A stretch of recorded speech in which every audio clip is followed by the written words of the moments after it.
কি করছো? কেন, কি হয়েছে? 100 টাকা দাও তো। ভাত পায় না চাচু দেয়? কোনো টাকা নেই, বেরো। দিনে 3 বেলা থালা বেড়ে গিয়েছিস, আবার টাকা চাস? টাকা আমি এমনি এমনি চাইছি না, তোমার বৌমা আজ একটু মাছ খেতে চেয়েছে, ওই জন্যই চাইছি। চলে বাচ্চা, মিথ্যে কথা বলার জায়গা পাস না। আর তোদের কাল রাত্রি তোদের দেখা করে কথা বলা সব বন্ধ। আর বৌমা তোর কাছে মাছ খেতে চেয়েছে? বালের কালরাত্রি, বিয়ে করার পর আমার পুরো জীবনটাই কালরাত্রি হয়ে গেছে। কি বললি বাঞ্চো, তোর এত বড় সাহস? বেরো আমার সামনে থেকে। ঠিক আছে, আগে 100 টাকা দাও, তারপর বেরিয়ে যাচ্ছি। এই নে ধর, নে এবার বেরো এখান থেকে। আচ্ছা আচ্ছা ঠিক আছে।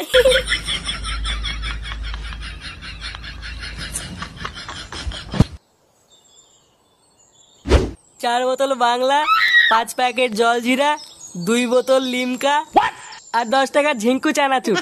পল্টুদা, একটু পেয়ারা মাখা নিলে কেমন হয়? মালের সাথে কচকচ করে খাবো।